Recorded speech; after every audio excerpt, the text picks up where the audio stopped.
Ladies and gentlemen, we finally watched some football. We're so back. We're back and We're we're going to get so back. into it. But before we get into the ball, let's talk about the balls of my favorite person in the world, Mr. Billion Talks. Jacob, how your balls doing? Um, they're doing well. They're doing well. I just pissed, so I just emptied them because that's what was. As we all know, the piss is stored in the balls. Absolutely. Um, You ever just see the skin of a grape off of it? That's what it looks like after you piss. what it looks like after I piss, absolutely. But for me, it's raisins because they're dried up now because all the piss is gone. Um, I had texted the group chat that I had an exciting announcement to share. That's right. For the pod. The announcement being, as of today, I am back in the gym. Huge. Um, Back in the gym. You know, it only took me, what are we in now? 9 months into the year to finally say, okay, Little it's pregnancy time. break. Yeah, nah, I was, pregnant with missing football. That's all it was. You saw you But saw some grown men moving around, and you were like, "I gotta get active. I gotta get right. Like I gotta move like that. I need to join a yoga class. That's what I need to do. It'd be huge. I'm Absolutely. tight. No, I'm trying no to get pause. limber. I'm trying to get limber. Yeah. Um, I had to stay a bit late at work. I was hoping I could start lifting today. I had to stay a bit late at work today, so instead I just got in 45 minutes of some good cardio. Shout out incline on the treadmill. Big incline guy because it's just way more Huge. sustainable than a sprint. So Get up on that stairmaster. them calves be hurting afterwards too, which is nice. Excuse me. I saw a coworker there too. Gave him a fist bump. Um, But other than that, I don't have a ton. I went to my mom's again to watch the football this past week. On Sunday, I watched college football at my place. Saturday up until that night, I went to hers Saturday night. But Tennessee beat the fuck out of Eastern Tennessee State. Tennessee does play Georgia this weekend. I am so excited for that game.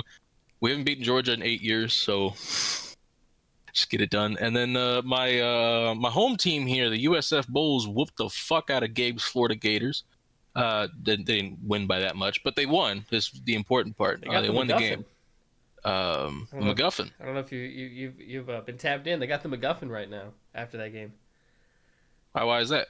It's some dude on, I don't know if it's just him or if he just made videos on it, but the MacGuffin for college football has been he tracked it back to like the first ever college football game, and whoever won that one had the MacGuffin, and whoever beats that team takes the MacGuffin. So it's who's ever. Oh shit. Okay, so Florida had it most recently. Yeah, and Okay. and now USF is like the first team, like the first like Power Five to have it since like uh Non-power five. non-Power Five Yeah, in it since like the '90s, I think.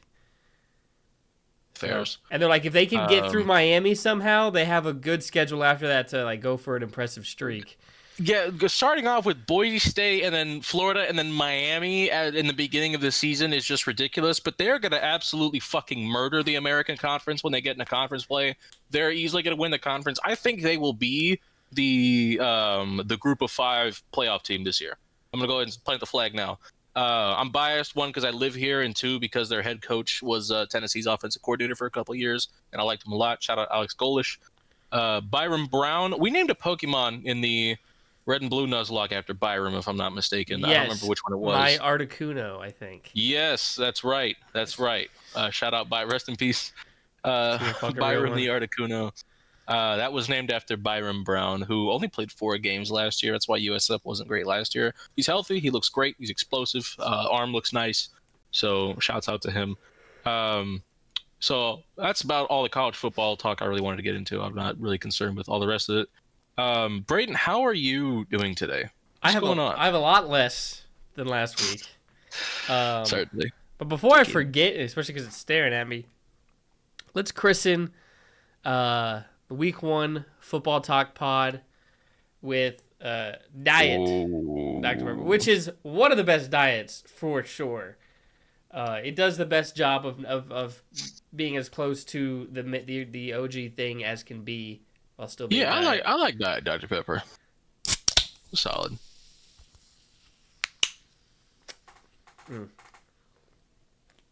Yeah, Crack did not show up on the mic, unfortunately. Maybe it didn't go through Discord, but I'm pretty sure it picked up. I think Discord quieted it, but that's tragic. I'll have to watch the pod back for sure just to get to this moment. Yeah. Just to be sure that I get to hear it. I'm trying to think of what's going on with me. Okay, I talked about Dirk last time. He goes in for his checkup vet appointment tomorrow. He's been taking his pills. Good boy. He seems to be fine. I'm hoping that everything's A-okay and back to normal tomorrow. Hopefully he can stop wearing the cone, because that'd be nice. He is ramming that fucking thing into me, and it is really annoying. Because he's also, I don't know if it's the house, the move, or what, or the cone, or what's going on. He is like super needy right now. Yeah. He doesn't he is next to me every second he can be. Blocking walkways, like this house is like big, in terms, like, 'cause it's just me. Like, 3 bedrooms for one person is a lot. I would like to get a roommate. We'll see if that can happen. But there's still like the kitchen area, especially, like it's small. It's a small kitchen, real small. Like, it's just one little walkway, and he'll just lay down there. He'll stand right there, right next to me while I'm in there trying to move around, and I'm like, dude, you've got to get the fuck out of this kitchen. I am bumping into you. You're bumping into me. You have a big ass cone on your head that you don't know how to use yet. Like, trying to get him to walk through a door to go outside with the cone on his head.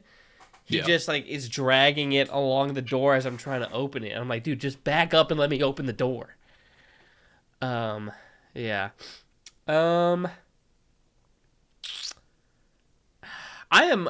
I think I have one box left in the house, and then I'm done unpacking. Fuck yeah. So the only thing is, like, with the garage, like, I gotta actually unbox the mower and the weed eater. And then there's a bunch of bars just on the ground to set up like a gym cage with, essentially, but no bolts. So we'll see what happens there. But I think that's pretty much it. I think it's time, brother. I think it's time to fucking talk about some football. I think there's less to say about Dallas if we want to do that first, because I got a lot of shit to say. Sure. Yeah. Honestly, I was. This game came first too, so it's chronological. I mean, yeah. First of all, Javonte Williams looked good running the football. Granted, I went to bed at the weather delay. Fair enough. I had to work the next day, and I was like, this is already pushing it. Shit happens. I get it.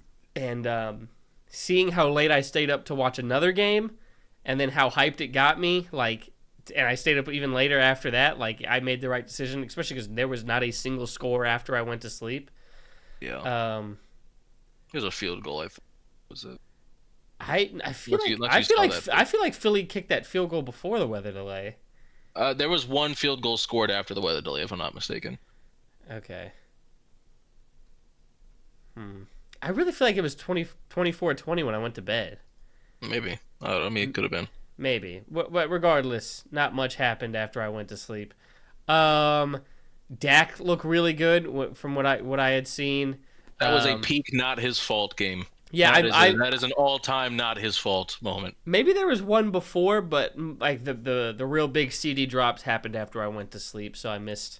There was 2 true drops and 1 tough catch, but it's like, that's CD Lamb. You want him to just catch it, especially after dropping the play before. Like, you need him to make up for it, and he didn't. So yeah, tough game for him. Still had 7 catches for 110 yards, and people were talking about him after the game as the reason Dallas lost. Like, that's how bad those drops were. But yeah, which, I mean, isn't, given who he is, like, that's not unfair to say. From what you're also, because of who you're playing, like, it's a tough team to beat. So, like, you're not. This isn't someone you're gonna roll over. Like, so it's not crazy to say, but I didn't expect to beat Philly. I'm glad it was competitive. In Philly, banner night. That's just gonna be a tough place to win. And Jalen Hurts, ran the ball really well. I'm not seeing what he's seeing, so I don't know how the receivers looked in terms of being open or not. I did not watch the all 22. AJ Brown did not get open, I think, on a single route, if I'm not mistaken. That's insane. 0% separation was how it was charted after the game was over. So I've said the Cowboys was. I know AJ was clamped, unfortunately. Damn, which is crazy because I think the Cowboys have good corners, not 0% separation for AJ Brown. Good corners. That's because AJ Brown's just one of them ones. He is one of them ones, certainly. So yeah, that was shocking. Funnily enough, like a lot of the top wide receivers, at least stat line wise, like did not have big games. Nope. Like Jamar, not much. Jefferson had a touchdown, but still not much, especially for him. Nico didn't have much. CeeDee Lamb, AJ Brown, like Terry McLaurin, not a ton as well. He missed a lot of time though in the offseason. Of course, he was holding in. Didn't participate in a lot of training camp. And then he had 2 for 27. Yeah, so a lot of wide receivers did not have their best day. I mean, obviously that'll change within the next couple of weeks. Those guys will be right back to where they're supposed to be. It's week 1, some shit happens. Not everybody pops off necessarily. But let's see, Chase, what did he have? 2 for 26, like crazy epidemic for like the best wide receivers in the league not having good games. I think the exception, Puka, 10, 130. Yeah. For like top. I saw a chart today for it was like the x-axis was yards before contact gained on every run, like per average, and the y-axis was like I think pressure percentage or whatever. Higher up on the y-axis, the less pressure you're lying as an offensive line. Higher up on the x-axis, the more yards before contact you're generating. Dallas was first in the league this week in yards before contact per run. That is insane, thinking about how Dallas has run the ball the last couple of years. The Great Wall of Tyler is something to behold. Yeah. It's awesome. Yeah. It was awesome seeing them run the ball as efficiently as they did. And it's just good seeing Javonte Williams like looking like himself. Yes. Because I liked Javonte before he became a Cowboy, right. So I was optimistic about what he could be. I liked him coming out. Just needed to be healthy because he just had crazy broken tackle numbers when he was coming out, which is just it's just like a style of running. You're like, oh, it's gonna be fun to watch, but there's no cure for that because if you can't bring him down, have fun. Like it is what it is. But I mean the Cowboys. The one thing they do right organizationally is value the offensive line, and it's paying off. And one of the reasons is like for previous O lines being a little iffy is like for last year I guess I mean rookie left tackle. How does that progress and just give the guy more time? Gonna be a little bit better. Yeah. Rookie right guard, you bring back Terrence Steele. To play right tackle, which is good. Well, it's not a rookie left tackle. It's Tyler Guyton's in his second year at this point. No, I'm saying like last year was rookie. You give him more time. Okay. Now he's better. Yeah. Let's see. And then the Cowboys defense, like the rushing defense looked a little like it's hard to gauge because like it's Philly. Yeah, it's I want to see how they do against somebody else. Yeah, before looking at the numbers, like Saquon had 3.3 yards per carry, which is that's pretty good to hold him to. Solid. But it's just like Jalen Hurts, being Jalen Hurts can kill you. So well, they didn't spy him at all, like the entire game, just constantly not having. And granted, maybe they don't have the linebackers for it, like. When Kenneth Murray is your LB1, fair enough. Yeah, I think the run defense has improved, and I think it'll look better against teams that don't have that dual threat of a quarterback. I mean, unfortunately, you play him twice. Jane Daniels isn't that level, but still, threat with the legs. You play him twice. He was third in rushing yards for quarterbacks last year. He had like 700. I mean, he's definitely It's definitely up there. I guess it's the style. I like a Josh Allen. I like a Jalen Hurts. I want to feel safer of them running and taking a hit when I think of like good runners. But yeah. Yeah, that's true because he's kind of built where like any hit you're just like, Yeah, I'm nervous. Whereas Jalen's a bit trunkier, then obviously Josh is just fucking huge. And then Lamar's built up the good faith of like he knows kind of how to go down or get out of bounds or just avoid a hit. Yeah. But yeah. This is about as good as I could feel about the team after a loss and trading away their best player. Donovan Ezeraku had a couple of really nice reps, I thought, in his first game. He had one against Mailata where, he just flat out beats him outside, and then just the bend to get around him was awesome. And I think it forced a quick throw from Jalen. Either that or it flushed him out. I don't remember the result there, but I just that's Jordan Mailata. That is not just, that's not Dan Moore Jr. at left tackle. That's a real left tackle. So yeah, they only had one sack, but it's Philly's O-line. Their quarterback was sometimes the mobility hurts them in terms of getting into sacks, but Jalen Hurts, it didn't do that here. So one sack, but the pressures look nice, which I think will play out better because I like pressures more than sacks anyways in terms of determining how well either a player or a team is doing. But yeah, the pass rush looked great. Kenny Clark looked good. Well, we'll see. But in the division, this division is just tough. I think this team, caps out as a wild card team if they get there. Yeah. But we'll see. Dak looks so fucking good though, and CD's not going to have those drops. That is the equalizer. Is just how good Dak Prescott was. And I think Pickens will have better games than this, 3 for 30. Yeah. Playing across CD Lamb. So we'll see. I said, as optimistic as I can be with a loss, and Micah looking good elsewhere, which we'll get into later. But certainly. Titans. That was a fun. All right, so I'm gonna get some of the positives out of the way first, and there are definitely some. There is genuine 90% of the time this kind of game should be reason for optimism. Some of the shit that we saw. Defense was lights out, at least for most of the game. Denver couldn't get anything going on the ground, and they had Bo Nix in hell. Frankly, it is what it is. He had maxed out stadium pulse in his own stadium. There was 3 or 4 times where the clock's about to expire, and he's not ready to receive the snap yet. And it's you're at home, quiet the crowd if you need to. What are we doing here? Couldn't operate the offense.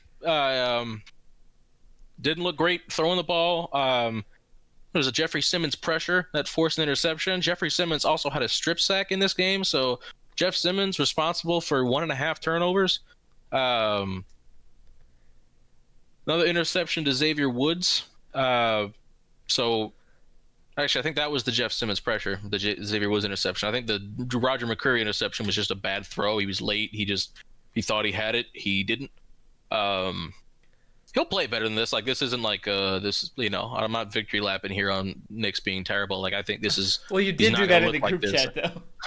Well, of course, yeah. I've never been a Bo Nix guy. This today, what we saw Sunday, that was Auburn Bo Nix. Well, no, just be hey, Titans defense is like that. That's all it is. Well, see that's the hope is that both of these things can be true. But hopefully Bo Nix sucks and the Titans defense is great. And the Titans defense is great. I do think there were times last year Denard Wilson made chicken salad out of chicken shit, and I think he's a damn good football coach. Frankly, I like his energy. I like the play calling defensively. I think he knows when to pull the right levers. I think he knows when to dial up the blitz, and I think the linebackers are a lot better this year, and I think that's going to make a big difference in terms of how much better the defense is this year, because the defense wasn't terrible last year. It wasn't good, but I don't think that was necessarily his fault. I think a great showing from them in this first game, and I think I hope that continues. Femi Oladeo filled the run really well, had a few pressures too, Not a bad game for a guy who hasn't played much edge rusher in his career yet. And he's going to have all year to keep growing. I can't wait to play Houston in a few weeks with the way their offensive line looked against the Rams. That's the Femi Adebayo breakout game right there. Not that we're going to win that game. I need to see Femi get a sack in that game. That'd be awesome. But the Rams will be without Steve Avila and Kevin Dotson in this upcoming game, so Jeff Simmons might pick up right where he left off in Denver at home against the Rams because they're missing both of their starting guards for this game, so we'll see how that goes. Special teams, and I can't emphasize this enough. Special teams was good. The Titans did not have one good special teams performance that I can remember in the last 2 years. Special teams was flat out good in this game. They had a muffed punt recovery. Jim Dike had a kick return at the end of the first half that got them into field goal range with 6 seconds left. Shit's awesome. Bones Fossil is an angel. Would die for that man. Love his energy. Love hearing Colt Anderson talk in a press conference last year versus hearing Bones Fossil is night and day. Just much better football coach. Like, my favorite example of this, there was a time Colt Anderson last year said, "I just assumed guys knew what they were doing." I'm not paraphrasing. Those are his exact words. I just assumed that guys knew what they were doing. This is a coordinator admitting that he wasn't actually coaching people because he just thought, oh, they got it. Whereas Bones Fossil, a week before roster cutdown day, says, "I don't think Jim Dike is ready to be our returner."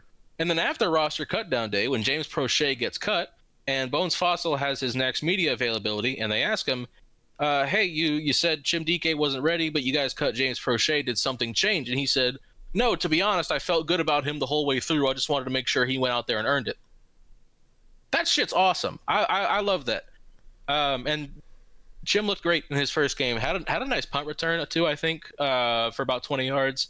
But that kick return before the half was something special. He had an end around for 8 or 9 yards in the first half. So cool. I'd like to see more design touches for him offensively. I'd like to just get him the ball in space because he's so fucking fast. I think he can be what they wanted Jaquan Jackson to be in terms of being the returner as well as being a bit of a gadget on offense. I think DK could be the guy they were looking for 2 years ago with Jaquan Jackson, or last year I think with Jaquan Jackson. All right, let's talk about the offense. So one of them looked great. There were 2 players on this offense who were awesome. That is Peter Skoronski, the only offensive lineman that did not allow pressure, picked up right where he left off. He was playing at a borderline all-pro level the second half of last year. Phenomenal in this game. No notes, 10 out of 10. Peter Skoronski's fantastic. Get him some help on the offensive line. Speaking of get him some help, can anybody at all make a play for Cam Ward? Anybody want to catch a football? Do you know off the top of your head who's y'all's leading receiver was? Was it Tony Pollard just on that 29-yard catch? Yep. Yeah. It would have been Calvin Ridley if he didn't drop 3 passes. I think Chig dropped 2. I know Iomanner unfortunately dropped 1, which is unfortunate, but he's a 4th-round rookie in his first game. He can make that mistake. Calvin Ridley's making $90 million. He should not be dropping passes. Chigo Okonkwo is in a contract year. If he wants to be making any kind of money, he should not be dropping passes. Calvin Ridley, 4 for 27. Yeah. Had he caught, 2 of the 3 passes he dropped, I would have gone 3 for 3 in fantasy this week. Instead, I'm 2-1. Oh, speaking of, you know who is 3 for 3 in fantasy this week? This guy over here. This fucking guy. We went to combine 5-1. That's going to look weird for the audience because you're like, this other fucking guy? This guy? We went to combine 5-1, though. Good fantasy week for us. Huge. And the league I care most about was the league that I won in, which is the sleeper league that we're in together. Is the league I'm most concerned with. You want to see me dressed up as Don? I wouldn't be opposed to it. I think we only played against each other 1 week. Yeah. Unfortunately. It is what it is. But I'm gonna fuck you. Whoa. Don't mind if you do. Raw. And I got to like your phone number. Save me in your phone is cookie dough. I've been I've been Brian Callahan's strongest soldier pretty much since we hired him. You were. You definitely were. I have been in the past Brian Callahan's strongest soldier. Yeah. I am no longer Brian Callahan's strongest soldier. I have soured on him very quickly because I don't think he's ever called a worse game than this. Frankly, all 17 games last year, none of them were this bad in terms of pulling all the wrong levers at all the wrong times. It was run, pass the first series of the game. I understand we're playing against Denver's pass rush. How big of a fuck you would it be to just do a 5-step drop back first play of the game? Just because they're not gonna fucking expect it. Of course, they expect you to run the ball up the gut first play of the game. They know they had 60 sacks last year. They know you don't know how good your offensive line is. I know they have the reigning defensive player of the year back there, covering shit. Right, that's what I'm saying. But I can't wait for you to get to the thing though with him. Something funny. With Surtain? No. With yeah. Oh. That was funny. That was a funny one. I've also been Alec Iomanor's strongest soldier. I've never celebrated a day 3 draft pick harder in my life. Right. Well documented. I was in literal tears because I remember exactly what I was doing, because we had already drafted Shim DK with the first pick, the 4th round, and then like 20 picks later we took Gunnar Helm. And I thought we just drafted 2 pass catchers. We're not drafting Alec Iomanor. He's going to be gone. Still into the 4th round, and I'm in my kitchen making a sandwich. And I have my speaker in the kitchen with me. And I hear the Titans have just traded up. And I sprint to my bedroom to go look at the TV to see what's going on. And when I heard Alec Iomanor, I have genuinely never celebrated that hard in my life. So imagine how good it would have felt for me if Brian Callahan had challenged a very obviously caught football from Alec Iomanor on a very impressive catch through what should have been pass interference that also wasn't called. Just a double negative from the official right there. And Alec caught the ball. His elbow landed in bounds. His feet didn't, but his elbow did. And his elbow touched before any other part of his body touched the ground. An elbow equals 2 feet. A knee equals 2 feet. An ass cheek equals 2 feet. I know an ass cheek equals 2 feet because I saw Jonnu Smith do it against the Ravens in the playoffs in the 2019-2020 season. So, for a head coach of an NFL team to say in the press conference after the game, he had to get 1 foot down in addition to the elbow. Inexcusable. He said an elbow doesn't equal 2 feet. Yeah, his exact words were an elbow does not equal 2 feet, which is horseshit. And I knew the rule watching the game. I saw the replay. I saw his elbow was down, and I'm like, dude, throw the flag. Amani Hooker, right after the catch, tapped his elbow and said it was a catch. There was another assistant coach on the sideline who tapped his elbow and said it was a catch. And I part of it was I don't think Brian Callahan wanted to throw his upstairs guy under the bus, because every NFL team has a guy like in the skybox watching the game who's like a rules analyst who will tell them, give them intel on like whether or not to challenge a play. And he told him no. He said don't challenge it. Maybe. And I am hoping this is the case. I am so desperately hoping this is the case. He just wanted to protect his guy. Didn't want to throw him under the bus. It's not impossible because Callahan's a generally pretty nice dude. I don't know if but for him to say an elbow doesn't equal 2 feet, verbatim, naturally got cooked on the timeline by everybody, including multiple Titans reporters. Multiple Titans reporters just saying, yeah, that's bullshit. That's just not how that works. He opened now, I will say, yesterday's press conference, in his opening statement, he said, I know you're all going to ask me about the Alec Iomanor sideline catch. I misinterpreted the rule. I should have challenged it. His elbow was in bounds. So he didn't double down. He said he was wrong. As embarrassing as it is, that is the only way he could have handled that situation, and I'm just glad that that is the route that he took. It is nonetheless shameful that it happened in the first place. But that's not where it ends. That's not where it ends because, like I said, it was run, pass every single time the Titans took the field. The Titans multiple times in this game had sudden change moments in plus territory because they're either their defense or their special teams forced a turnover. And instead of throwing the ball on the first play after sudden change where the defense does not expect to be on the field, you can catch them off guard. Just ran it up the gut. Just didn't look like he trusted his quarterback, didn't look like he trusted really anybody. And then for some reason, when they fielded a punt at the 7-yard line with 49 seconds to go, with 3 timeouts left at the end of the half, now, for the first time in the game, backed up inside his own 10-yard line, Brian Callahan decides, okay, now I'm going to get aggressive. What? I understand it now. Okay, now I'm going to call 3 straight pass plays. Backed up somewhat near my own goal line. First play, Dan Moore gets beat pretty quickly. Cam Ward just has to throw the ball away. Second play, it's a wide receiver screen.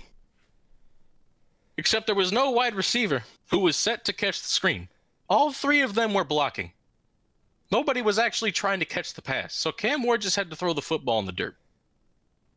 The following play, Cam Ward gets sacked at the 1-yard line, almost to safety. And then the Titans punt the ball damn near out of their own end zone. And the Broncos have great field position to start their drive, and they go score their first touchdown of the game. It was a 6-3 lead when Tennessee had the ball. They could have just run the ball, gotten to halftime with a 6-3 lead, and you'd feel great about where you were. You let Denver go score 7. Now it's 10-6, and by some grace of God, Shamir DK takes the kick return to the 30-yard line, and after that, Cam Ward got on the field. Brian Callahan was going to try to get something going with 6 seconds left at the 30-yard line, and Bones Fossil is sprinting down the sideline going, no, kick it. And then we did end up kicking it. Joey Sly, 4 for 4, monster game. Shout out Joey Sly. For him to make all 4 field goal attempts in the game, that is not normal Joey Sly behavior. Very erratic accuracy for the most part, but allegedly he has had a better camp than any of their special teamers. He's been incredible. So we might be seeing a breakout year for Joey Sly on the accuracy front. We know he has the leg. He has one of the strongest legs in the league. He hit a 68-yarder in warmups with plenty of room to spare. He's got the kind of leg. But they go into half, up or down by 1. It's ridiculous that we got to that point, but it's not over. And then there's a sequence where this was right after the muffed punt. Titans get the ball, run the ball on first down, up the gut, no gain. Throw the ball on second down. This was on Cam Ward. Cam Ward saw the pressure and he starts backing up, and he takes an extra 5 yards in the sack. You can't do that. You just can't do it. Not when you're in field goal range. But the Titans were still in field goal range after that sack, especially for Joey Sly. No question about the Titans were still in field goal range.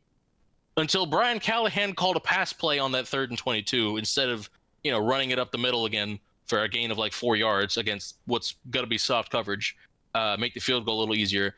And sure enough, Oli Udoh, who is the right tackle now because J.C. Latham is hurt, gets beat immediately because of course he does. And Cam Ward gets sacked again, and now the Titans are out of field goal range. That's 3 points handed to them by Marvin Mims for not fielding a punt that they just couldn't get. So a combined 4 turnovers from the muffed punt, the 2 interceptions, and the strip sack, as well as 2 turnovers on downs from Denver. 4 turnovers and 2 turnovers on downs. The Titans had 6 points off turnovers in this game. Inexcusable. I know the defense in Denver is great. I know. It's a terrific defense. It was good last year, and they signed great free agents to make it even better.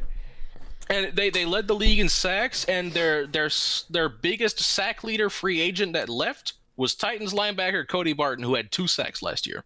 So all the guys that really produced for them, as far as the pressure goes, they kept all of them. Damn, they had 6 sacks. Yeah. Yeah, the offensive line unraveled once J.C. Latham got hurt. It was all downhill from there. Just a very bad, very poorly managed game from Brian Callahan. Also, I haven't even gotten to this part yet. One of the worst officiated games I've ever seen. Not that the Titans didn't have some legitimate penalties in there. The Titans were called for 15 penalties. Some of them were absolutely just, it is what it is. Like some of the shit they just couldn't do. But there were multiple times in this game where the play was over, no longer on the field. Sean Payton starts bitching and moaning to the ref, and then the flag comes out. What are we doing? If you see something, throw the flag on the play, sure. Why are you, like, did Sean Payton, like, promise you the direct deposit in that rant? Like, what the fuck are we doing here? Say, like, Marvin Mims had a play where Jarvis Brownlee Jr. made the tackle, and Mims didn't like the way he was tackled. There was no flag. Mims complained, and then the flag came out. Throw the flag if you don't like the tackle during the play. Throw the flag. Don't throw the flag after the play is over. And speaking of Jarvis Brown, there was just an awful pass interference called on Jarvis Brownlee in this game where he hardly touched Cortland Sutton. He just tapped his shoulder, and they called it DPI. I don't think there's a player in this league who routinely gets punished for just doing his job more than Jarvis Brownlee Jr., because it was all over the tape last year. And, like, there was a play, he put the clamps on Justin Jefferson. But he was a 5th-round rookie last year, and Justin Jefferson's the top 2 receiver in the league, so they can't have that. They can't have their golden goose get shown up by a 5th-round rookie, so they threw a holding flag on him. A lot of penalties, and Jarvis is a physical corner. He's got to get called for actual penalties, and he had a couple in this game that, he needs to rein in. But some of it's just bullshit with it. Like, I don't know what it is. Nobody gets in trouble for just doing his job more than Jarvis Brownlee Jr. And yeah, Denver got away with a few, I think, defensively in the secondary. Frankly, I think they got away with multiple on just one drive from Tennessee, and yeah, just an annoying ref ball game on top of that.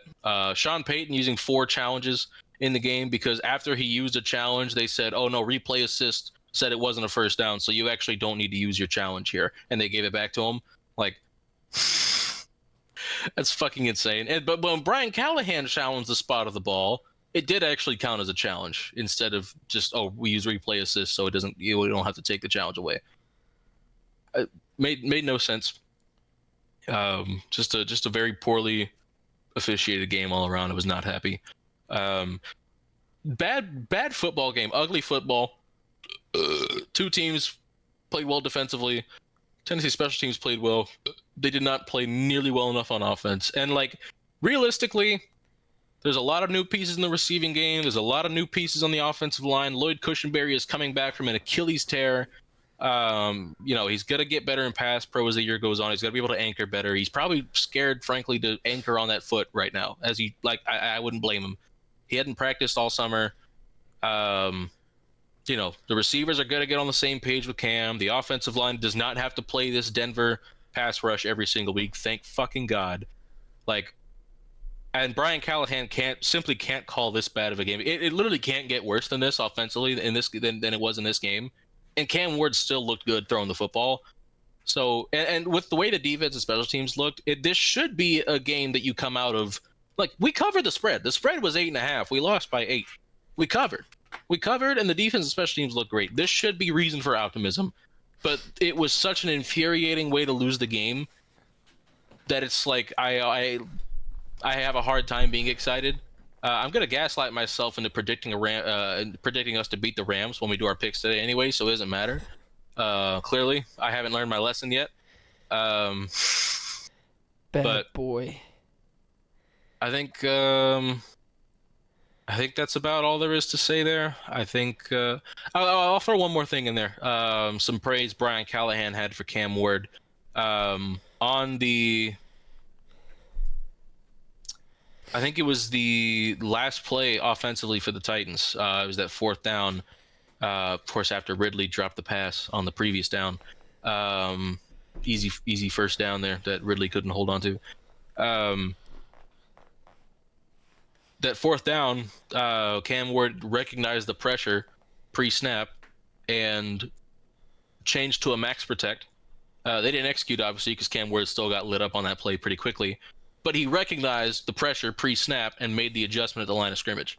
And for him to be able to do that, for Callahan to trust him to have the freedom to do that sort of thing, it's cool. It's nice. It's nice to be able to do it. And I feel great about where Cam's at right now. I feel great about what he's going to be as a Titan. And really, that is the ultimate, like, even if Callahan sucks, I have Cam Ward. There's got to be offensive coaches that are going to want to coach Cam Ward. So, whatever happens, happens. I think that's it. I think I'm good there. Finally, that the rant is over. You want to talk about some good football because I did watch. You want to bounce around? Yeah, I'm gonna do a quick note here about Raiders Patriots because that was the 1:00 game I chose to watch. Okay. Before the Titans, tapped into some Geno ball. He was airing that bitch out left and right. He was most completions of 20+ yards or more in week 1. He had 9 completions for 20 or more, and those weren't yak. Like, that was him throwing the ball 20+ yards downfield for the most part. Validating for me and you because both of us high on the Raiders going into the season. They went on the road in New England. They took care of business. Ashton Jeanty only had 38 rushing yards? I'm going to get there. That's actually where I was going next. Because I did not watch this game. The Raiders had the worst run blocking offense, even worse than Dallas last year at blocking the run. Rico Dowdle still had 1,000 yards. Dallas wasn't irredeemable. The Raiders offensive line was just like that. The Raiders offensive line was irredeemably bad at blocking the run last year. They're not there yet with that either this season. Pass protection was solid, I want to say, for the Raiders. Run blocking was not. Genty had plus it's a Mike Grable defense. He wants to stop the run. That's his number one key. If Geno's consistently able to toss bitches that far down the field, it's got to open running lanes for Genty at some point, yeah. Well, I was talking about when you were like pass protection. I was like, it has to at least be solid for him to consistently get those off. Genty exactly 2 yards per carry. Not his fault. I mean, he even had some impressive runs where it was a miracle that he got back to the line of scrimmage. Dude, I love watching an insanely tough, gutted out 2-yard run. They're so because it's like he's fucked. This team is fucked. The drive might be fucked here. Holy shit! They gained a yard. That's insane. Yeah, it's a big difference between getting tackled for a loss of 3 versus either getting back to the line or even getting an extra yard out of it. Huge swing there for what it does for an offense. So Genty had a couple of those runs where he had like 2 or 3 guys on him, and he still made it either back to the line or got a yard or 2. So yeah, the numbers don't look great for Genty. He had a touchdown, so good for him. I'm hoping and praying that the Raiders get better at blocking the run as the season goes on. I thought Chip Kelly called a good game though. I think him and Geno are a good fit. I think Dante Thornton had a nice grab on the first drive, a couple good catches in this game. 2 for 45. Trey Tucker had the deep touchdown on the first drive of the game. 2 for 54. I'm just looking at the stat lines like this is a well spread out. This is fucking Michael Mayer.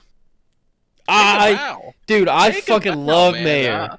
I love me some Mayer. Run blocking demon, and they're finally getting something out of him in the pass game, which he's always had in him. That's who he was at Notre Dame. He could catch the ball. But they're getting stuff out of Mayer now, and like those 12 personnel sets 4 for 38 are so good. Even before Brock Bowers' injury, Mayer was out snapping him. Like, they like Mayer. They feel really good about Mayer. And they should. They should feel great about both of them. This is a great problem to have, having 2 tight ends that are this good. Just embrace it. There was an incredible pass from Geno Smith to Jacoby Myers. I sent it to the group chat. I reacted to it when it happened live, and I sent the video yesterday of him perfectly threading it between 2 defenders to Jacoby Myers. Great concentration as well. Those balls are not easy to see when they're threaded between 2 guys like that as a receiver. and he obviously had some heat on it because he had to get it in the window. So good concentration for Jacoby, but just one of the best throws you'll see in week one. Once I get paid in a couple days, I do think I'm going to get me an NFL Plus premium subscription. I really want to watch all 22 this year, just a lot more than I have in the past. And they do every single game after the games are over. They do the condensed games. They do the all 22 footage. So I really, really want to tap into some all 22 this year. Really get some better context and just watch more football that way. You mentioned Micah Parsons earlier. Do we want to discuss what happened in that game? Yeah, we can. Where's that one at? Just like to have them off to the side here.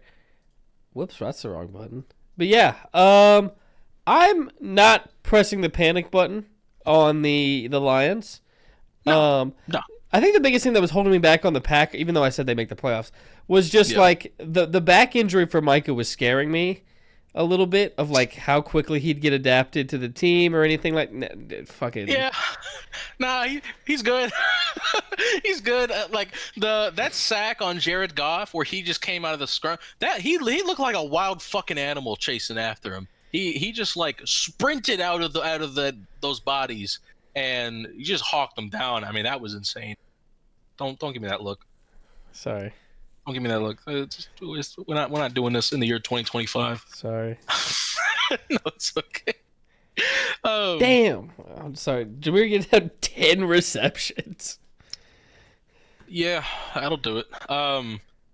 Like I said when I was doing my playoff predictions, and I think I had Detroit as the 7 seed, and my reasoning for this was Detroit did not only lose 2 of the best coordinators in the game, they lost a ton of assistant coaches because those coordinators both took guys with them when they left. Right. Dan Campbell knows how to build a staff. I don't think you need to panic if you're the Lions yet. No. But there's got to be some growing pains. There's just way too many new pieces coaching this team. Especially having to go up against this team week 1, like in Lambeau Field. You like Frank Ragnow, like a lot of people don't know how good Frank Ragnow was. Right. I don't think. That's the number one thing I've heard from Lions fans. That's the loss they're really feeling. I hate when great players have to medically retire. Travis Frederick was, I think, a year older or the same age as Ragnow was when because Travis Frederick, I think, was 29 when he had to retire. Was that also a neck for Frederick? No, his was something else. Oh, it was like, I forgot what it was called. It was like either some condition or disease or something like that. I'm looking it up right now. He was 29 or 30, and then Ragnow was 28 or 29 when he had to retire. And also they lost Kevin Zeitler in free agency. I'm definitely not going to pronounce this right, but it was like Guillain-Barré syndrome. Yeah. And autoimmune disease that attacked his nervous system. Oh. Yeah. Yeah. That shit just sucks. But Ragnow was very important for this team. You lose Zeitler as well. Lose 2 big pieces on the inside there. And I mean, it affected their run game, certainly. Yeah. And it's going to affect the pass protection too. So, I don't think Detroit sucks, but I do think it's worth noting Jared Goff has never won a football game where Sean McVay or Ben Johnson was not calling plays. Like, it might take a minute for the ship to right itself in Detroit. Like, and that's why I have them as a 7 seed. I think they're a great football team. I think it will right. Who do they play next? I think so. Who do they play? I looked it up earlier today. I forgot.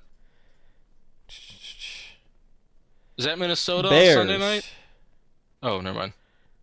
Yeah, I know Bears. Minnesota's in prime time again. I think they're the Sunday night game. They are. Yeah. They play 2 seconds. Sunday night. Falcons. Should be an interesting one. And then it's a Monday night doubleheader. I hate those so much. I will be watching Chargers Raiders. I don't care if I go to bed at 1 a.m. I'll be there. But I hate it. I hate that they're still doing this fucking gimmick in the year of our Lord 2025 where they're making. I wish they swapped these games because I would love to watch Chargers Raiders at 6 p.m. That sounds amazing. It sounds awesome. But I can't stay up. That game doesn't start till 10 for me, and I'm gonna fucking watch it. I don't care. I'm gonna be there, but I'm not gonna be happy about it. Definitely taking a nap after work that day just to make sure I can watch it. Yeah, it is what it is. But it is what it is. It is what it is. I'm trying to remember because there's one day that we do have like a cook out thing at work, and if it's like depending on if it align, it is that week. I just don't know what day. If it does align where like if it's that Tuesday, if it's that Tuesday, yeah, I won't take the day off, you know, but I will. I'll be come in late. I'll be able to be. I'll just be able to be tired more. Like I'll be able to be like. Yeah. If I was tired today at work, oh my god, that would have sucked. Let's say, yeah, just to let the fucking viewers know, I've been doing. I got a fucking man's job. I'm out there working while y'all are out there sitting on your asses collecting y'all's paycheck. You liberal sissy boys with your soft girly hands, why don't you come touch me with those soft? Yeah. That is one of my fucking favorite fucking. You want to take my guns from me? Go ahead, take them with your soft, girly, liberal hands. Go ahead, put them on my body. But no, like deadass. If I was, because I was like, I was definitely like committing an OSHA violation, like getting on a ladder and then like just propping myself up above this pit in a way that I shouldn't. And I was just like, if I was like tired right there, extra not safe. Yeah. But yeah, we'll see. I had a list of like first and second year guys I wanted to shout out real quick, if that's okay. I mean, we can just bounce around the games and as they pop up. I have just a couple I have a couple just specific ones. Okay. That, like let them rip. Yeah. Well, it won't take long. Save if you have two quarterbacks. Well, I don't know if you have the other one. I don't have any quarterbacks on here besides Cam Ward. There's just one thing I didn't mention during the. Actually, I have McCarthy on here, but we'll talk about him when we get to. I'm sure we'll talk about that game. Because I watched the first half of that one. Cam Ward had one of the higher ADOTs in the league and also had 0 turnover-worthy plays. So he was trying to air it out. His receivers weren't doing him any favors, but he did not put the ball in harm's way through the air at all in 29 pass attempts. That's impressive. Good job. Proud of you. Big kisses. I'm proud of you. Skipping J.J. McCarthy, because we'll definitely talk about him. There's a lot to talk about there. Teteroa McMillan had one of the greatest catches you'll see all year in week 1. He's that guy. Just has been. Will continue to be. And Bryce Young needs that right now because Adam Thielen got traded. Jalen Coker's on IR. And Xavier Legette still stinks, unfortunately. I wish he didn't. I don't say that with any like joy. Like I wish he was good. I like hearing him talk. Yeah. If he's good, that means we get to hear him talk more. 3 for 10. I don't eat vegetables like that. I just started eating asparagus. Like, I need to hear that. Like, I need him to be good so I can hear that more. He's probably at a disadvantage because they traded away his translator, apparently. Adam Thielen? Yeah. His translator? Yeah, Awesome. you didn't hear that? Because apparently the coaches, anytime, for whatever reason, they would ask Adam Thielen what the fuck Xavier Legette just said. And Adam Thielen's like, I don't know why, but I understand what he's saying just fine. But nobody else seems to. Yeah. I'm excited about this one. Armand Membu. TJ Watt, what's that smell? Somebody smell like shit. 21 pass blocking snaps against TJ Watt. 0 pressures, goose egg. Somebody smell like shit. TJ Watt's great. He's been a little overrated. I'm being a little. I think Membu's Hall of phenomenal. Famer. Like this is. But Absolutely. But I do think Membu really is just that good. Membu 89 PFF grade. Not that there's a ton of stock, but generally the really high grades like that, it usually does indicate a good game. I saw some all 22 footage on Twitter of Armand Membu in the run game on some backside cutoffs. Holy shit, he was deleting motherfuckers. And he has the athleticism to do those backside cutoffs better than most. I mean, he generational athlete at the position. Him and Tristan Wirfs, very similar profiles in terms of the athleticism. That tackle duo of Fashanu and Membu is going to be the right up there with Mailata and Lane Johnson, I think, could be for the next decade. It's right there. I mean, obviously they'll be better. Those two will be retired a decade from now. Lane Johnson within the next few years, Mailata a few years after that. But just in general, as long as they keep those two together and they stay healthy, that is a generational tackle duo. Them and also Joe Alt and Rashawn Slater. Rashawn Slater, I'm begging you, please stay on the field. I need. Oh, that reminds me, I do have Joe Alt on this list as well. Joe Alt had to play left tackle for the first time, I think, in his NFL career. Obviously, he played left tackle in college, but Rashawn Slater, been the left tackle, of course, in LA. Joe Alt was incredible at left tackle against Kansas City. Was phenomenal. Emeka Egbuka, 4 catches, I think, for 76 yards and 2 touchdowns. Called his own number on the game-winning touchdown. Said, "Put me on a post. I'm going to beat this corner," and he did.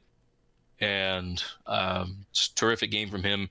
The first touchdown, incredible throw from Baker as well. Just layered it perfectly in there. Just absolute seed. Got Abdul Carter on here. He blocked the punt, I'm pretty sure. Good for him. I don't know how much he did as a pass rusher. I didn't look that up, but I mean, he's Abdul Carter. I'm sure he had an impact, and if he didn't, he will sooner rather than later. Speaking of had an impact, Shamar Stewart. Shout out Shamar Stewart. I don't think he even recorded a box score stat in this game, but his impact was definitely felt. He was beating the fuck out of DeJuan Jones, which, I mean, granted, it's DeJuan Jones, but it matters for a guy that missed a lot of training camp because his organization is terrible and didn't want to give him his contract. Fuck the Bengals organization. I mean, ridiculous. Yeah, they know how to squander greatness. And the last one I want to talk about, I have a Genty stat specifically that reinforces what I was saying earlier. He had 38 rushing yards. He had 44 rushing yards after contact. He had more yards after contact than he had yards. He had to earn all 38 of them. He had to really fight for him. So, not his fault, Theo Ash, but with Ashton Genty instead of Justin Herbert. Not his fault. Yeah, I don't even see Shamar Stewart on the box score here. Yeah, so I don't think he recorded a single stat, but his impact was felt from what I saw, what I've seen other people say. Easy to believe. Yeah. Well, I know I wouldn't have to talk you into that one. Being an A&M fan. Well, I'm an A&M fan and a Bengals appreciator. Kind of fan. Yeah. I need him. Abdul Carter. Bengals truther. Bengals agenda pusher. 3 tackles, 1 solo, half a sack. Okay, he got there. I don't know how many pressures he was charged with. I'm sure he had a few. He's a dog. He'll find a way. But yeah, that was the list. I think there was a guy I was thinking of earlier who was going to put on there. I forgot. It is what it is. Shit happens. It is what it is. Let me see if I can find pressures. Yeah, PFF has increased their subscription price. Like they've doubled it. It's like $120 per year now. It's fucking ridiculous. I'm trying to see if I still have in the past. It. Yeah, I checked to see today if I still had it. It expired back in April, I think, and it's now $120. So I'm good.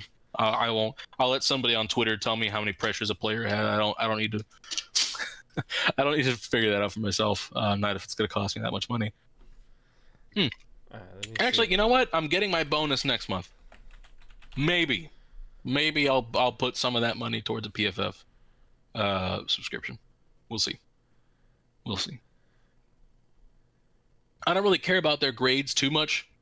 Now, obviously, the really good ones and the 4 pressures. That's awesome. That's a great game. Looks like they credit him a whole sack. I don't know if they took that other half away from. I think it was Thibodeau that had the other half. He doesn't deserve it. He don't deserve it. That's fine with me. Now it's got me. Smart. How do you fucking spell his name? Shemar. Shamar.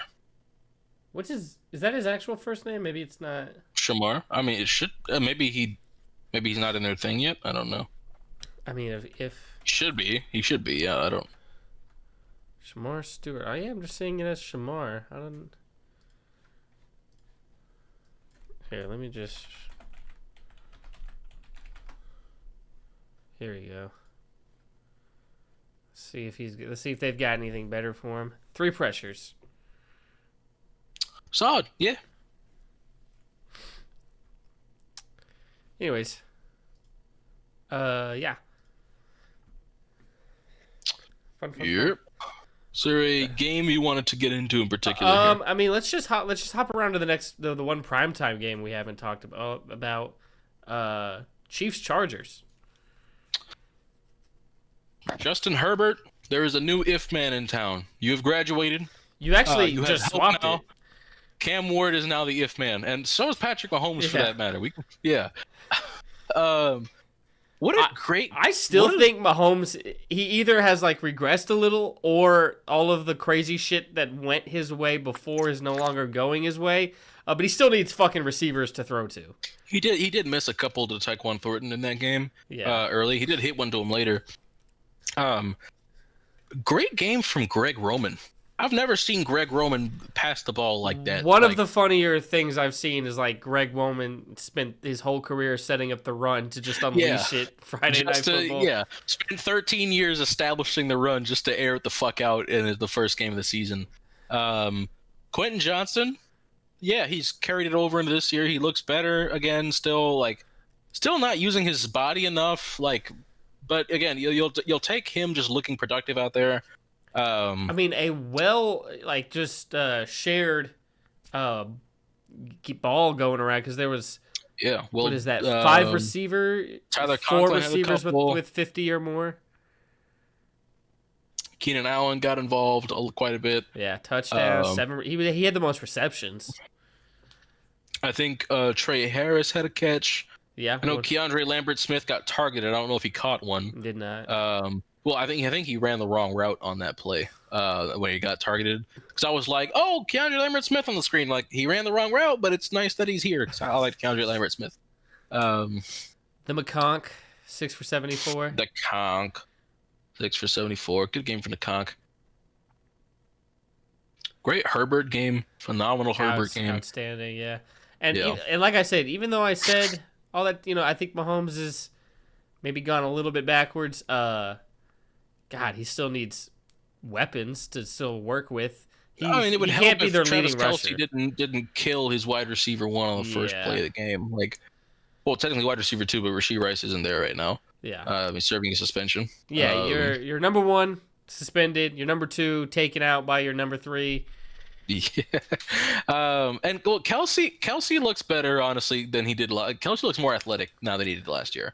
I mean, that touchdown was great. Yeah, he looks like he's moving faster. I think he's been getting a lot of cardio in. I'm just saying. He's got reason to celebrate. Got reason to celebrate. He's been getting some cardio in. He's engaged now. Hollywood Brown, 10 for 99. Not moved at all, frankly. I agree. That should not be your number 1. Well, not only that, but it was like a very inefficient 10 for 99. This doesn't show targets. He got targeted a lot. I want to say he was targeted like 17 times or some bullshit. Let me find that.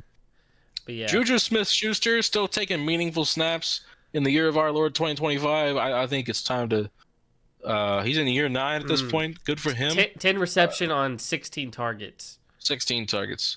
And he had a 49. Not terrible. His longest was 49, so he had 50 that was the yards broken play across 9 other catches. That was the broken play where Mahomes chucked it to him downfield, on a 3rd and forever or 4th down or whatever it was. I think that was that 4th down conversion, if I'm not mistaken. I could be wrong, but towards the end of the game. Damn, 16 targets is crazy.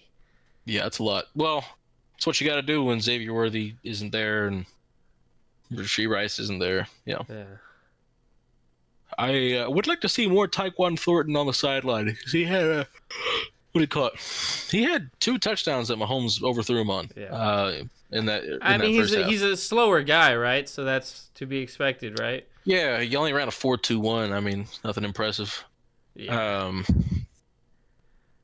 This is great, and he's tall too. How do you overthrow a receiver who's 6'3" and ran a 4.21? That should be the kind of guy you should be able to hit. He needs to grow 4 inches. Just so you know, it's easier to throw to. Off. What? Fuck so off. it's easier to throw to. Taller targets. No. He's listed at 6'2" right here. No, I don't believe you. What else could I possibly be talking about? I don't know. I don't know. Dude, I was reading a number at work for like some reason, and like in the sequence of numbers was just 6'7", and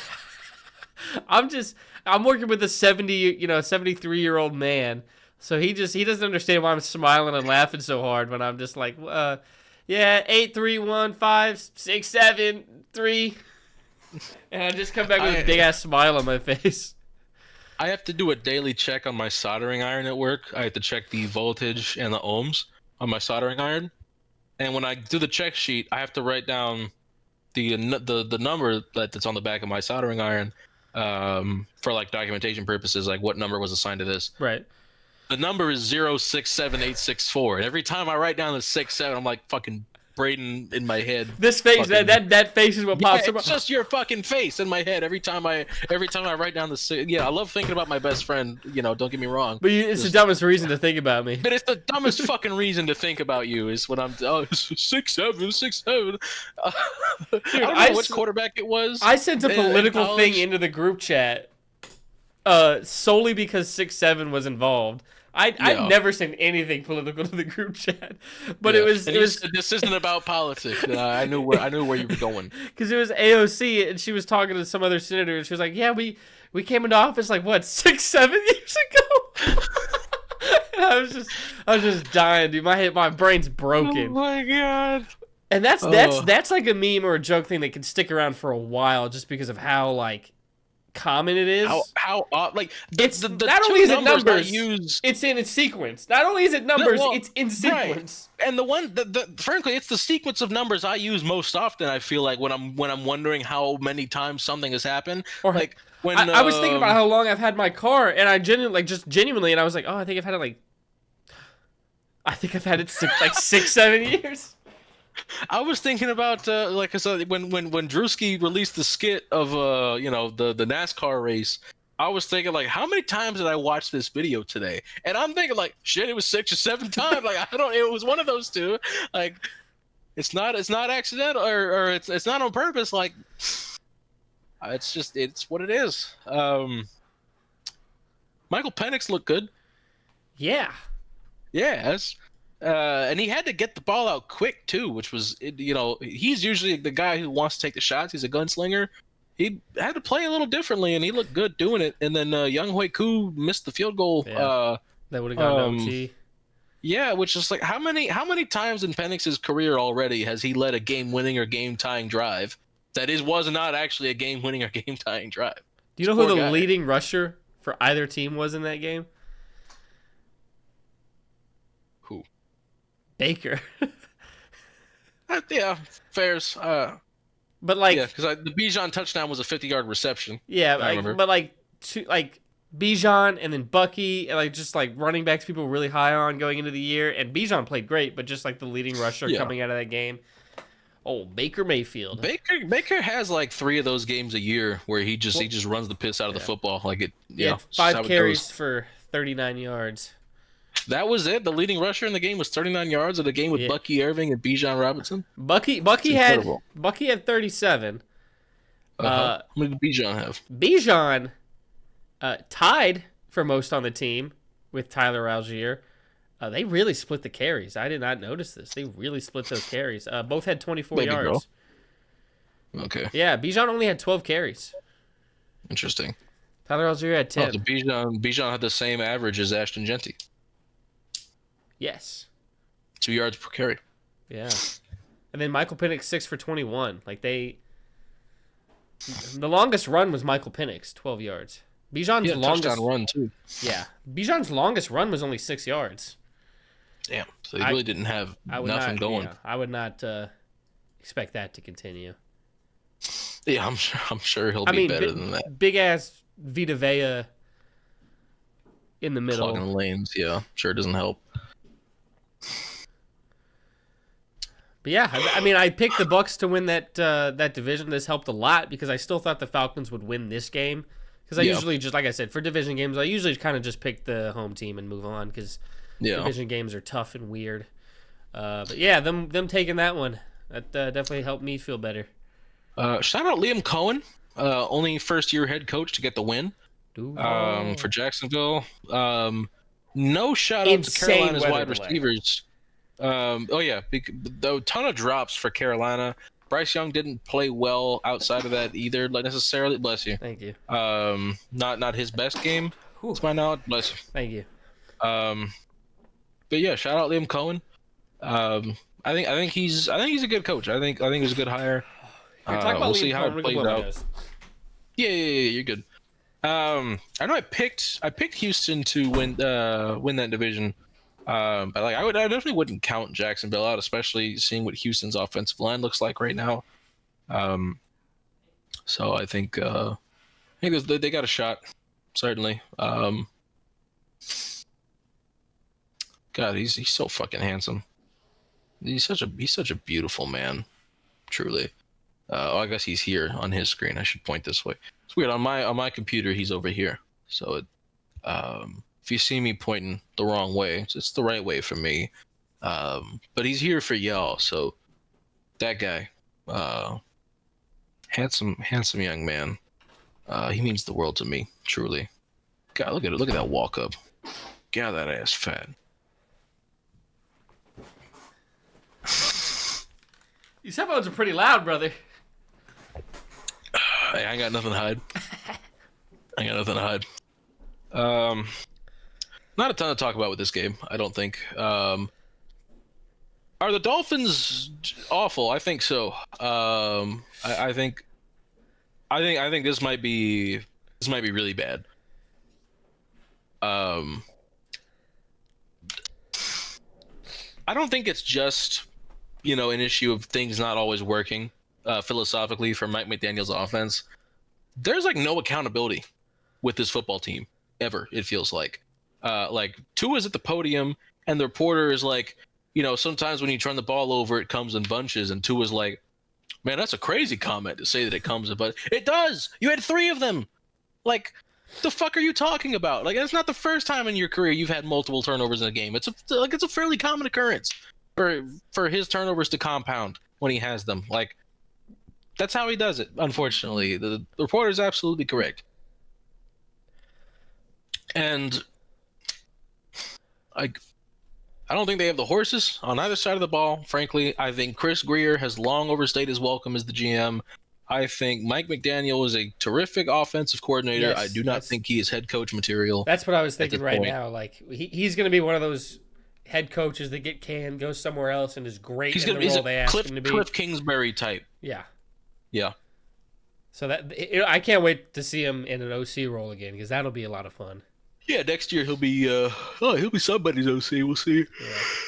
See whose that is, but maybe with the Jets after the Titans hire, what's his name? Hold. But hey, Tanner Engstrand, Jets offensive coordinator. He's called one game. I want him already. I want him in Tennessee next year. Hey, if the season Tanner ended Engstrand. right now, Daniel Jones, top 5 quarterback. Yep, book it. Thankfully, the season does not end right now, and But it dude, will probably not stay It that was way. so funny. I sent y'all this TikTok after this game, but I found it before the game, like a week before, of this guy just being like, I could see the edits now. And it was just like, Daniel Jones does it again. You know what? I'm not going to say I didn't believe in Daniel Jones, but I did not think 3 months ago he would take the Colts this far. And it was just one dude sitting there doing all these different voices of just like, Daniel Jones works his magic again. Colts win. And I was dying. And I saved it. And then after the first game, it was like, well, shit. Daniel Jones, I get that it's the Dolphins.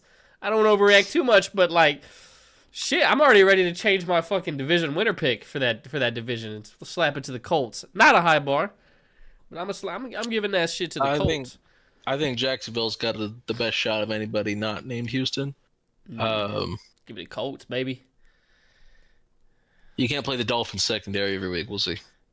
Shit, but hey, Tyler Warren, Daniel Jones got to play different defenses, but those defenses also got to play Daniel fucking Jones. Yeah, and they'll be licking their chops. And Michael Pittman looked good again. That was nice to see. That was really nice to see him looking healthy. Tyler Warren reached the over on his receiving yards in the first drive of the game. He's a dog, always has been. 7 for 76. I think people overthought that a little bit. He's that guy. Yeah. Let's see. Probably not a ton else with that game. No, but who do they play next? Who do the motherfucking Colts play next? Denver, I think. Yes, in Indianapolis. We'll see. We'll see how Daniel Jones looks against that defense. That is a good litmus test there. They're gonna run it a lot. God, I sure hope so. You're not ready for the barrage they're about to have. Jonathan Taylor, DJ Giddens, Daniel Jones. Get ready for that three-headed monster. Three-headed monster.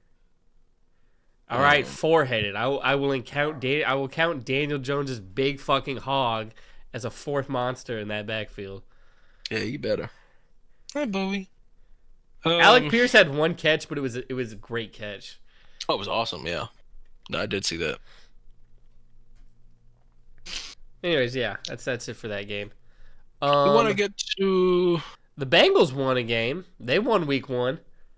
How about it? How about the fucking Bengals winning week 1? They maybe shouldn't have, but yeah, they did get the job done. They didn't look any better than they usually do in week 1 though, which is concerning that they still. No, honestly, not concerning because they always look this bad week 1, and then they get into form. If they're gonna go through that same fucking cycle get into again, form last year though is the problem. They got it, but it was too late. But that's my point. They're gonna go through the same cycle, but they got that win. It does mean a lot. Especially because like week 1 against New England last year, that could change a lot. I don't know if mathematically if that would have been the difference, but they got it. They got that shit. Who do they play next week? Jags in Cincy. Give me the fucking Bengals. Early pick. I'm going to go ahead and share that now. Give me the fucking Bengals next week. So there was a great game played on Sunday night. There was the greatest game of my fucking life, regular season at least, on Sunday night. And I stayed up for that one. Holy shit, thank God I did. Thank God I stayed up for that one. Even though I was tired the next day, thank God I witnessed that. Because also, I was amped up for another hour after that game because of how intense the end of that game was. Greatest regular season game I've ever seen in my life. I think it's better than the 50-50. I'll disagree with you there, but it was a phenomenal football game. So I get it. A comeback helps a lot, and then just I like Jared Goff, but watching those two it being the way there's the history behind it elevates it. Also because there's higher stakes than that 50-50. That 50-50 was like maybe we could see this in the Super Bowl. This one was like odds of seeing these two against each other in the playoffs is a lot higher. Pretty high. And they've had tough battles before. So added history I think elevates it above the 50-50. Fuck. That was such a fun game to watch.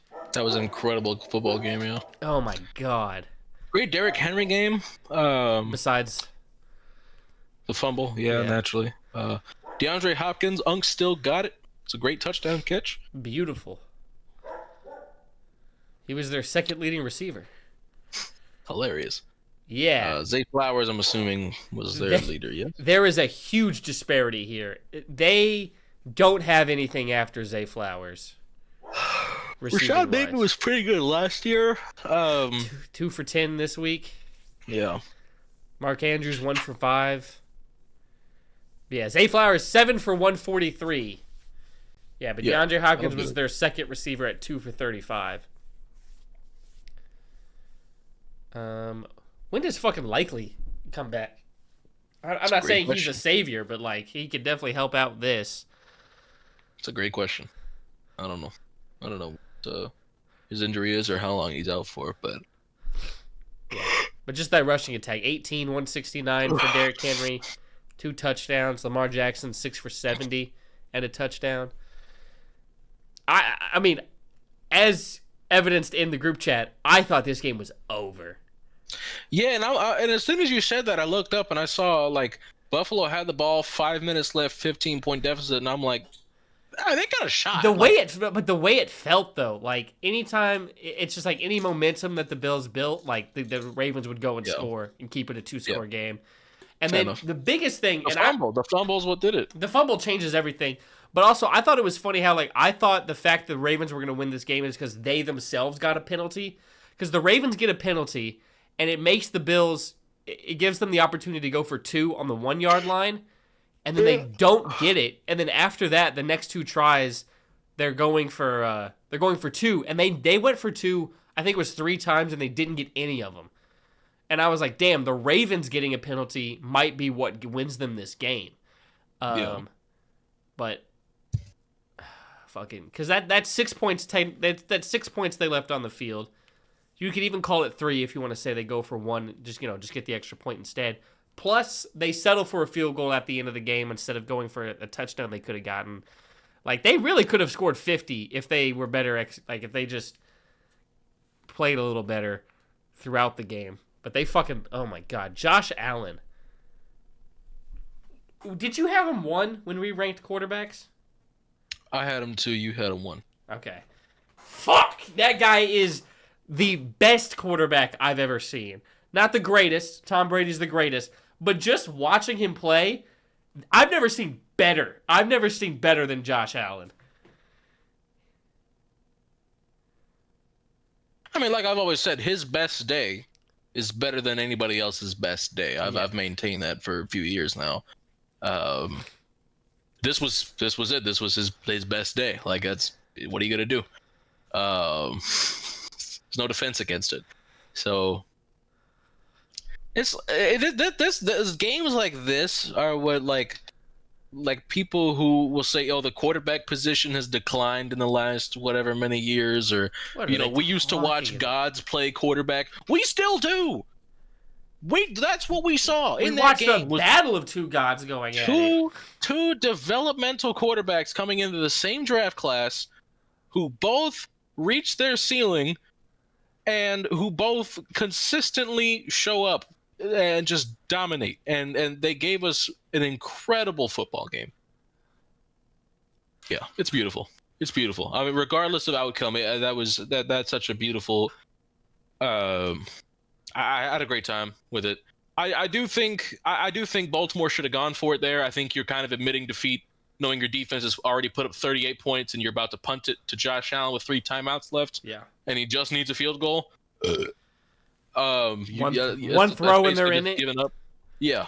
And that's what it was. I mean, Jair Alexander as well, like, to shoestring tackle Keon Coleman there. No disrespect to Keon Coleman. I know for a fact Keon Coleman does not have the wherewithal to go down there before the goal line. Keon was dead set on scoring. You could see it. He was still running full sprint at the 6-yard line. He was going to score there. And then Baltimore would have had a chance with about 39 seconds left and all their timeouts still. So you should really, you should let us go. Tackling him down inside the 10, that's it. That's ball game. That's it. It was over. Should just let him score. Give Lamar a chance to go win it. Didn't happen, unfortunately. Could have made that game even better. But nonetheless, phenomenal football game. And I really do hope they meet again. I expect them to. For sure. Because I do expect them to be the 2 best teams in the conference this year. I do think they'll meet in the AFC Championship game. And I hope we get just as good, if not better, when we do see them again. The stakes will be even higher. So would be happy to see it. But I'll do Jets Steelers real quick, just because Justin Fields looks kind of awesome, which is cool to see. Not something you'd expect, but like if he breaks out in year 5, that'd be nice. Good for him. Jets run game, like, is Breece Hall back like all the way? That's awesome. If he's healthy, he looked healthy. Jets offensive line, even without Elijah Vera Tucker, looked great. Aaron Rodgers, Unk still got it. 4 touchdown passes. Good for him against a good Jets defense, or at least what's projected to be what we think should be a good Jets defense. Arthur Smith as well. I'm frankly tired of the disrespect. He's a good coordinator, always has been. Not an elite coordinator, like he has his flaws, but I mean the guy puts up points. People need to respect it. He does not stink. He's overhated. This is a great example of it. They didn't run the ball well in Pittsburgh, but yeah, they certainly threw it all over the yard. Yeah, Justin Fields looked good. Yeah, he looked awesome. I hope that continues. Honestly, I mean, it'd be nice if it'd be cool to see. It'd be cool to see. It'd be a lot of fun. He's a fun quarterback to watch when he's playing well. Yeah, and as a Garrett Wilson fantasy owner, by all means, I hope Justin Fields continues to throw the ball accurately.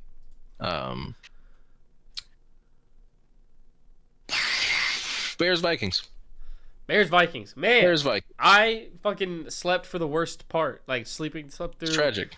The worst part to sleep through. Because, I like JJ. I like JJ a lot. I don't think I ended up drafting him anywhere, but he was a guy that, like, a late draft pick. I thought he was staring at me a couple times. Definitely, I thought like good value, good high upside with KOC and Justin Jefferson there, and knowing he's got some mobility to him. Yeah. Fuck, man. And he's the biggest part of the whole game is that he showed off mentally. He can handle, like, he's ready for the fucking big leagues. The mental toughness too. I mean, frankly, he looked like shit initially in the game. Like, and I don't have a problem saying that because I love JJ McCarthy, so I can freely admit that. He needed some time to settle in. I wasn't ready to panic. I was like, "Hey, this is his first game in the NFL. Like, it's not only that, prime time on the road against a division rival, and he's coming off a torn meniscus. In your hometown. That is not an easy injury to come back from. Yeah, I don't think he's from Chicago, but that area. They said like he's from the first game he ever went to. Fan. The first game he ever went to was Chicago. Minnesota. They said. Yeah, but man, fourth quarter, JJ, he was like, "Wait. I'm from Michigan. I'm a winner. Yeah. Let me act like Tom motherfucking Brady." Cowboys legend Nashawn Wright had the pick 6 for JJ McCarthy's first career touchdown pass. That's nice. Why I felt comfortable going to sleep. I was like, all right, he's not there yet. I'm not worried, but he's not there yet. Yeah. He was late a lot, and frankly, he was even in that fourth quarter, he was still like, I know you liked the tweet. I did. I like that without realizing it was you. Yeah, because I really did. Like, I think his processor was still a tick behind even in that fourth quarter. I think he does need to speed it up a bit, but also get like first game in the NFL. Like, it's okay if a guy like I'm blurry. I was gonna say, dude, where are you going? Hello. It might be too dark to focus. I don't know. There it is. All right, we're back. For JJ to not quite be there yet with the timing of the offense, like, that's fine. That's okay. We can live with that. But I mean, the mental toughness to come back after the pick 6 and score 3 touchdowns in one quarter, as well as he looked a lot more comfortable in the pocket after he got hit a few times. Like, he's like, oh, this ain't that bad. Let me settle down. And he, like, the happy feet weren't as bad. Didn't feel like his eyes were darting around as much. Like, he's more looking down the field more, staying focused. And it showed. He played a much better late in the third and into the fourth quarter. Played much better football. And I mean, I'm excited. I'm excited to see where he goes from here. Caleb Williams started the game really hot. He was 10 for 10, using his legs very well. Couple of deep balls that he could have thrown that he didn't, that maybe some missed opportunities there for Chicago. Dude, as a DJ Moore fantasy owner, I need him to lock in a little bit. Yeah, fair enough. I thought Ben Johnson called a pretty good game. It's just Brian Flores is a tough assignment. Like, as a grown man calling defense, that is a damn good defense. And they had a 55% blitz rate in the second half. Minnesota did, so they were getting after him. Caleb had a few overthrows in this game. Still, needs to feather those balls a little bit. But dude, like you said, like the beginning of that game, fuck, you saw it. You were like, there he is. Yeah. There's the number 1 overall pick, Caleb Williams. And I feel good about him still. Some people were, Yeah, I think, way overreacting to how he played in the second half of this game. I don't think it's that big a deal. I really like long term. And people are also making the point of like, yeah, he's played longer in the NFL, like, but not the best situation, at least offensively. And then like, JJ's been around his head coach for longer than Caleb Williams has been around his head coach. Yeah. And that not to mention we know how good Kevin O'Connell is. Yeah, top 3. That's a proven commodity. I think it's like it's Andy Reid, it's Sean McVay, and it's fucking Kevin O'Connell. Yeah, former Sean McVay clipboard holder Kevin O'Connell. How far he's come. Yeah, I mean I liked him as an offensive coordinator. He was somebody I thought should be a head coach that year when the Vikings got him. Was very excited for that. But and then being able to get Brian Flores. That's awesome. Yeah, like what a great combo. Some of it in Miami was Brian's fault. Like, yeah, I'm not the biggest Tua guy. I still don't think you should tell your quarterback he's fucking terrible. Yeah, it's a bad idea. I don't think that's good coaching. Maybe tell an edge rusher that. Don't tell your quarterback that. Maybe that could fire up your edge rusher to go wreak havoc. It's not going to do well for your quarterback. In all fairness, Tua's kind of soft. Like, yeah, there is the one hand of you need to be able to take that, but also I don't think you still need to feel. Tua has the mental makeup. Yeah, frankly, I don't. I'm not there. Like I said, the reporter, honestly telling him, hey, like the turnovers tend to come in bunches. He's like, no, they don't. Okay, whatever. Yeah, I don't think he's got it. Probably just taking too many hits. Yeah, that's a big. Huge brain's probably half mush at this point. We can't see you rep a set on the fucking field on your back and not be like, hey, I think there might be long-term deals with this. Yeah, I don't know what he was throwing up, but it didn't definitely not something you'd want to see on the football field. No. So yeah, he's taken so many hits. It's like, hey, dog, glad you're walking. At some point, man, like you really got to think about taking care of the fam. Also, you got the bag. Yeah. Also, he's already been paid. Like maybe. I think Chris Olave is waiting for his payday, and then he'll dip. Oh my! Another Looney Tunes ass hit on Chris Olave. He is the number one candidate for early retirement. Like early retirement watch. Was awesome. Yes. In all game, but that hit, it's like somebody said like every time Red Zone cuts to the Saints game, it's Chris Olave on a stretcher. But like it's tough. That's so fucking funny, dude. Like this poor guy, nobody's gotten more hospital balls per capita than Chris Olave since he entered the league. That man, there's no job in the league more dangerous than being Chris Olave. That's just tragic. I don't know that Rattler's a great fit for what the Saints do offensively because they have downfield playmakers, but Rattler hasn't been much of a downfield thrower since he was the quarterback at Oklahoma. He didn't really do that as much at South Carolina. I don't know. Because it's like you have Olave and Shaheed, and it's just like you're not getting. You should be able to just air that bitch out. Like we're gonna see Shuck at some point this year. I feel just because it's almost inevitable if Rattler doesn't play well. Like we're gonna see the guy they spent a top 50 pick on, top 40. I think he was like the 39th pick, so top 40 draft pick. We're gonna see him at some point. We're gonna see Jackson Dart sooner rather than later. I think if Russ stinks it up like that again. And frankly, like I'm kind of ready to see Jackson Dart. I'm fine with it. Like I thought he looked good in the preseason. I like his swag, dude. Yeah, be a better Drew Lock, please. I loved Drew Lock, and I still feel like, hey, let him get a fucking chance to start somewhere. But regardless, take up that mantle for me. Be a fucking swagged out white boy. Just be a fucking swaggy white boy playing quarterback. Yeah, but I like what I saw from JJ. Like some of what I saw from Caleb. Like I don't feel terrible about him long term. And I think a lot of it was also Kevin O'Connell was just making things easier for him in the second half. I do think he did a better job later in that game planning, but I still credit to JJ for not, what for a lot of young quarterbacks having the game like he was having on the national stage against a division rival on the road. that shit's tough. Like, some people will fold in that situation, and he didn't. Where else would you rather be? Where else would you rather be? Where else would you rather be? That's what he said to Aaron Jones. Yeah. And Aaron Jones was like, "Oh shit, okay, let's get it." Yeah, something about comebacks on the road that are always, I'm sure, for a team that are just like, that shit's got to feel awesome. Division rival, division rival on the road in primetime comeback. That's got to be one of the best feelings in the sport. Your quarterback's first start. Yeah, and he said, "Nah, I'll handle it. I got this." And the locker room was like, we believed in him, but holy fuck, do we really believe in him now?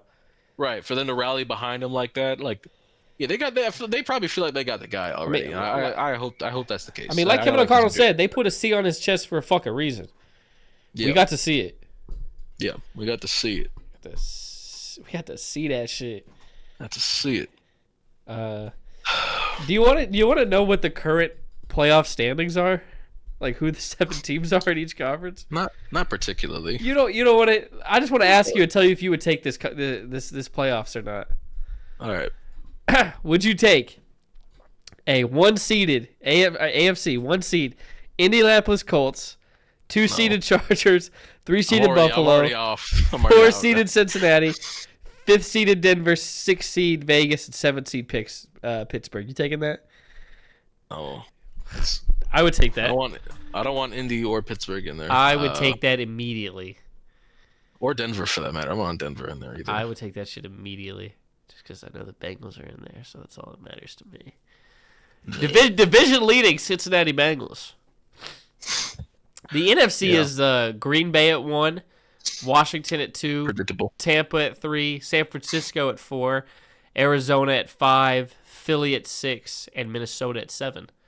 You taking that? I would take that in a heartbeat. I'm taking that in a heartbeat. Yeah, that's a good one. That's a really good 7. Would be if that's what it is after week 18. I'm gonna be very pleased. Yeah. I mean, I'd be pleased with the AFC side of things. The Colts will be the 4th seed. All right. 4-seeded Colts, baby. Anyways, anything else you want to talk about week 1?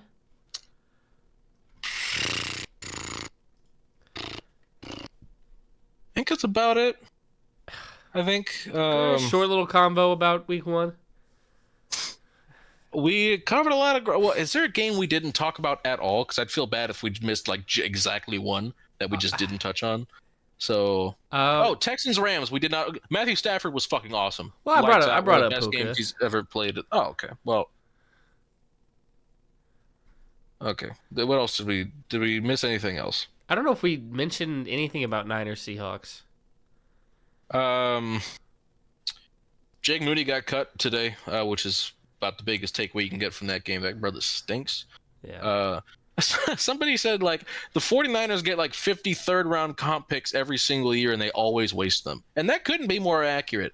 Like Tyrion Davis Price and Jake Moody and whoever the fuck else, like that I think they drafted a linebacker a couple years ago in the 3rd round that hasn't done shit. So yeah, that's dude. I'm pissed because I have Kittle in fantasy, and he had a fucking lights out first drive, and I was like, oh, dude, he's gonna be disgusting. And then he got hurt and is out. Hopefully, we for didn't not long. discuss Giants Commanders much. There's probably not a lot to talk about there. Predictable outcome. Russell Wilson not looking great. Shout out Bill Krosky Merritt. Good game from him. I got All the fantasy guys are justified. I got him in one league. I picked him up. I thought about it, but he was going so early, and I'm like, what? The funniest thing would be if he's a week 1 inactive, and you guys are drafting him in the 5th round. Like that's insane. Yeah, that was. I never saw that. People were drafting him as high as like round 5 and 6. And it's like, let's pump the brakes there. But yeah, he had a good game. He had a really good game. He's gonna get more involved too. Like it's only gonna get better from him. About 14.2 fantasy points. Yeah. Because he had no receiving work. 10 carries though. I've been told JSN went nuclear for the Seahawks as well, which is nice. Good for him. Let me see. I didn't see. 9 for 124. Yeah. Sam Darnold had 150 passing yards, 124 of them went to JSN. Yeah, because then it Between was Cooper Kupp, Elijah Arroyo, and Kenneth Walker, that was Yeah. the other 26 passing yards. They were all to JSN. It was JSN was the offense for Seattle. Kenneth Walker, not great. Zach Charbonnet had a good game. with more they had carries. a Jalen Milroe run in there. AJ Barner, I can only imagine, was probably lined up at fullback. He's a blocking tight end normally. Probably give him a fullback dive, I guess. Maybe that was like a short yardage thing. Sam Darnold, 2 for 14. That's solid for a quarterback. Ernest Jones, Titans legend Ernest Jones had a pick. Josh Jobe also had a pick.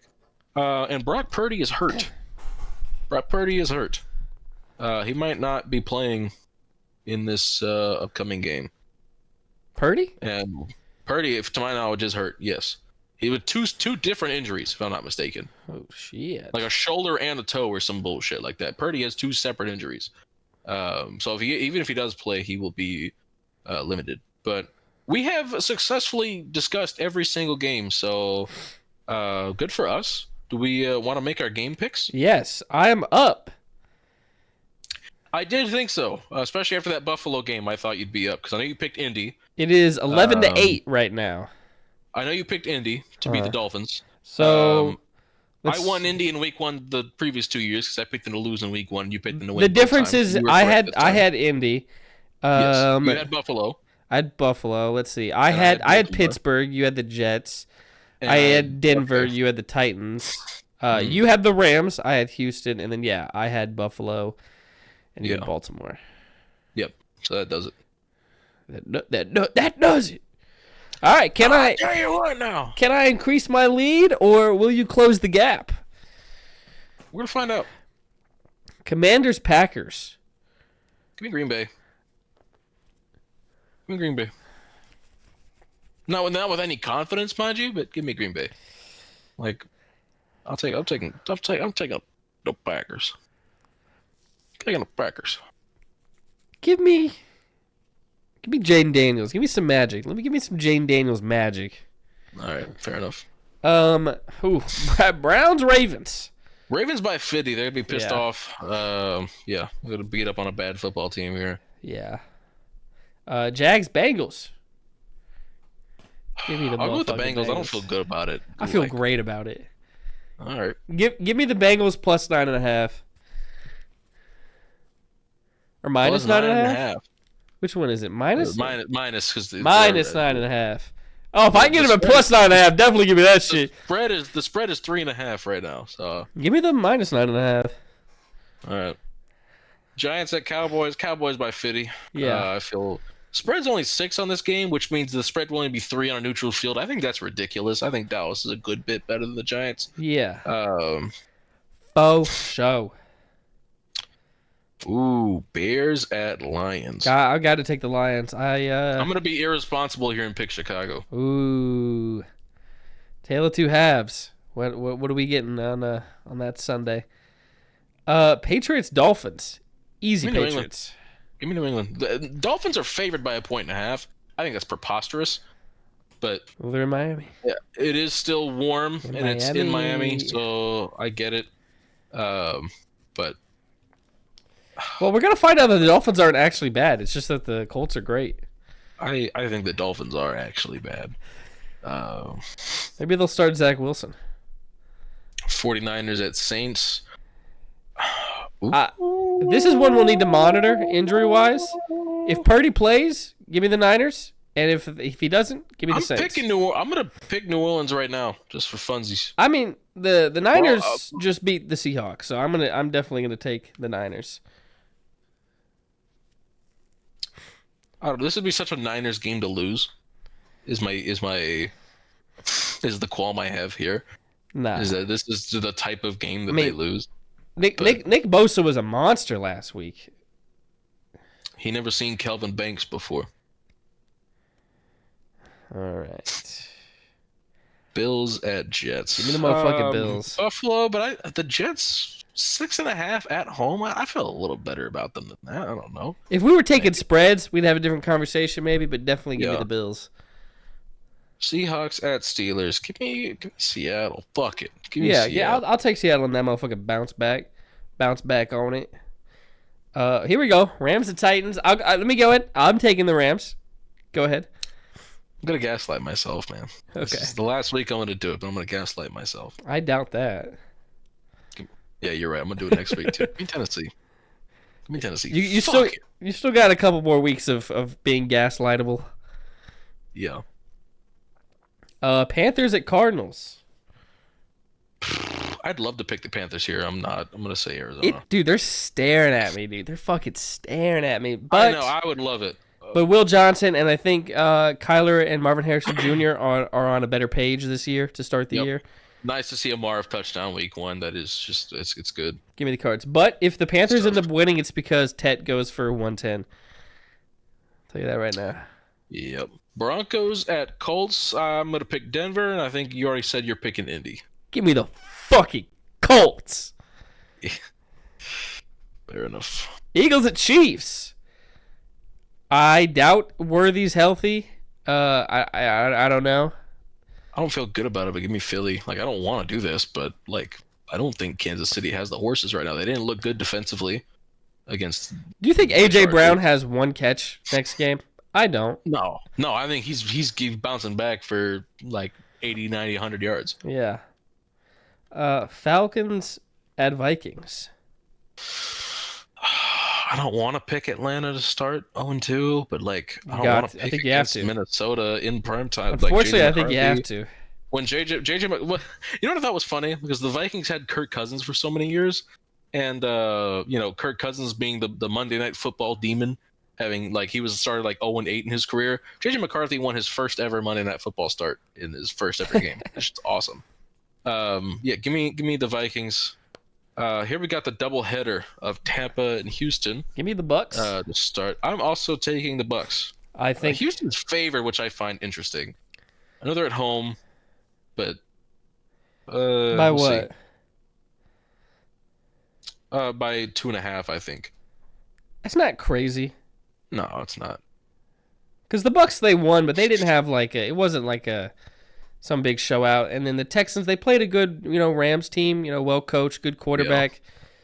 Yeah. But anyways, Chargers at Raiders. The Raiders are staring at me, but I'm gonna pick the Chargers. At home, Raiders are staring me down. Like I said, if I'm close on the teams, I'm definitely for a divisional game, I'm always gonna take the home team. If I'm close on the teams, so I'm gonna go with the Raiders. I'm gonna ride with the Raiders. I don't blame you at all. Regardless, it should be a fun one.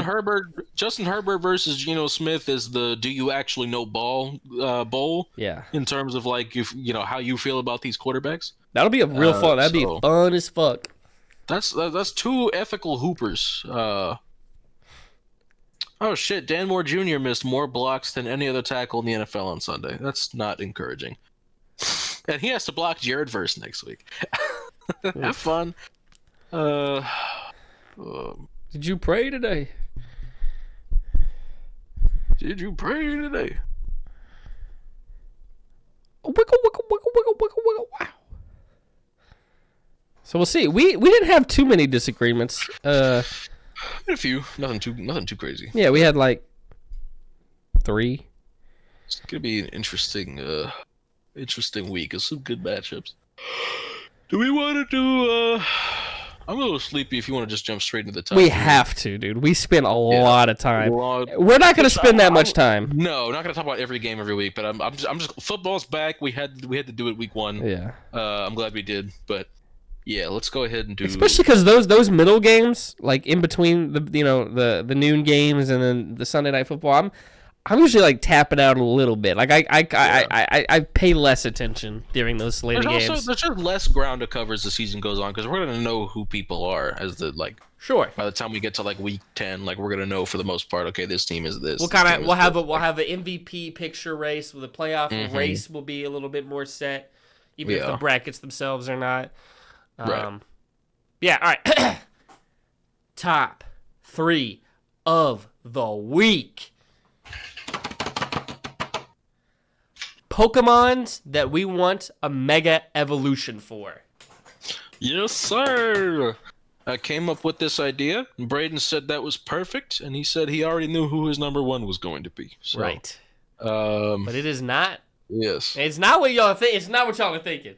Because I told him if it's what I think, I'm blowing your head smooth off. But don't worry. So I've decided to take. I've decided. I can cook. I can cook on who needs megas. yeah. So, I'll start because I have an honorable mention. Yeah, I do as well, but that's okay. Oh, okay. No, you go ahead. You start us off, though. Yeah. Dodrio, just because Banger. throwing on another head would be fun. Put 2 more on it. Or just have those heads branch off into other heads, and it's actually just like a hydra. Just budding. Yeah. That would be fun. All right, but my Make real it number an actual 3. helicopter. I thought of that for a second, like just double the heads, and just propellers. But anyways, my real number 3. There's a certain Pokemon that when I catch, I have to give it a certain name. Something like this would work as a name for the Pokemon. Oh, that's a good one. Since Victory Bell got one announced, give Vileplume a motherfucking Mega Evolution. That's the biggest part. But by the way, of the 3 we've seen, Mega Victory Bell is my favorite that we've seen so far. I actually love Mega Victory Bell. I love the way it's just fucking hopping around and it's just a big gourd sack thing. I love it a lot. But yeah, Vileplume has quickly become like one of, I think it's the one plushie I probably need. It's definitely like a top 3 grass for me. Probably my favorite poison type in general. Yeah. But yeah, just through the playthroughs on this channel, like through the Nuzlockes, it somehow finds its way onto my team, and now it has a staple of being named, a Dr. Pepper or Dr. Pepper knockoff. So yeah, give me Vileplume for the love of the Pokemon. Your number 3 / honorable mentions. Honorable mention. This Pokemon doesn't necessarily need one. I just think it would be cool. I'm gonna go with Golurk. I think they could do some really cool shit with a Golurk Mega Evolution. It would just look awesome. So that's my honorable mention. Then my actual number 3 here, I'm gonna go with Scovillain. I like Scovillain. It's not a very good Pokemon. If you got a Mega, it'd be a very good Pokemon. So slap a third head and an ability that essentially gives it a third type. Fuck it. Yeah, why not? And that's its gimmick. It's not actually 3 types, but it is essentially 3 types, and it's the first one. Fire, grass, and water. Yeah, that'd be cool. Yeah. You gotta water the plant, you know what I'm saying? Gotta water that motherfucker. Yeah, give me Scovillain. I think it'd be fun. It'd be more viable. I still think I know who your number 1 is. But give me your number 2. All right, my number 2. All right. This is a Pokemon that its inspiration is right behind me. Oh, fuck. Okay, this is what I thought your number 1 was. Okay, this one was tough. But I knew for sure this one was going to be on your... I knew it was going to be here. And the Mega, what it could be, is also right behind me. Ledian is definitely inspired by, I guess, specifically Super Sentai, which is what Power Rangers is based off of, with its design. The Mega would be great as, like, other Ledians piloting some, other mechs, and you have... like 5 different colored Ledians in a big robot as its Mega. But that would work better. That would have worked better for like a Dynamax form or Gigantamax form. That's what it would have worked best for. But fuck it, do it for the Mega. That's my number 2. Your number 2. Oh, my electric bill has gone down considerably. Only 115 this month. Sorry. Anywho, my number 2.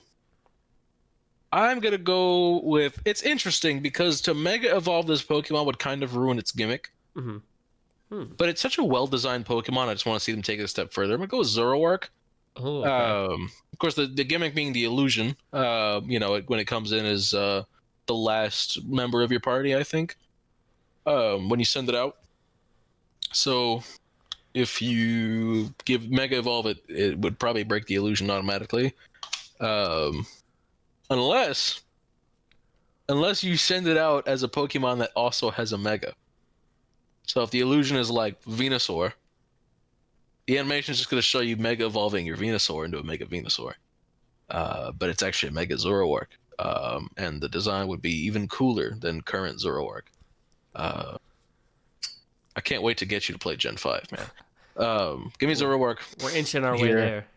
We're getting there. Absolutely. Your number 2. My number 1. Or yes, sorry. All right. I thought about this, and I have been lying to you guys because obviously what we need is another form for Charizard. I don't give a damn. It's got 2 megas. Give it a third. We've got X. We've got Y. We're getting ZA. Fuck it, give it 2 more. But at a minimum, I'll take a Z. I'll take a Mega Charizard Z at a minimum. White Flame that bitch. Yeah, I think a fucking like a cool 8. You know, if they did get an A form, which they should, they're deserving of it. Go girly for the A. Go White Flame, like almost stoic hero Charizard, and then give us fucking Femboy Charizard for A. But getting pink Charizard. Charizard is in fact the fucking GOAT. The shrine is in here. Suited up, booted up. Give my GOAT another form. Yeah, Mega Charizard Z and fuck it, Mega Charizard A.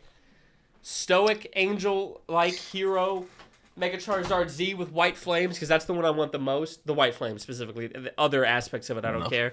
But fuck it. For the A form, give us Femboy Charizard. Yeah, why not? Okay. All right. Number 1. You're number 1. I went with Sigilif.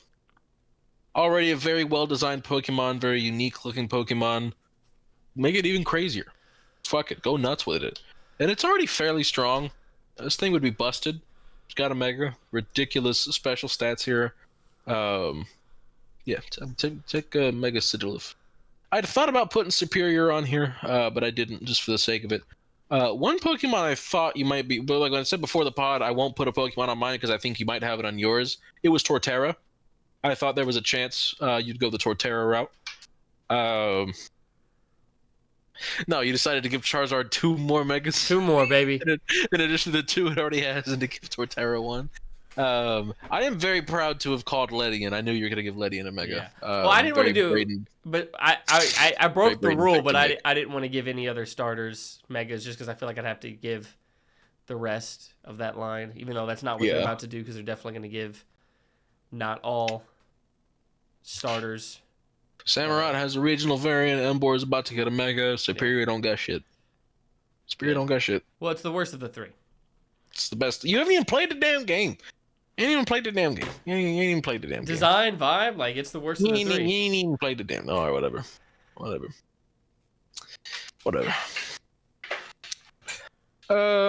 gonna do what we've been on. Yeah. What you been on, brother? Fuck. Have I watched it at all since the last time I was? Did we talk about Young Justice last time I was here? The last podcast we did. Did I watch season? I finished season 2, right? Yes. Yeah. Okay. I'm going over to my friend's house tomorrow to watch it some more, so I can report back next week.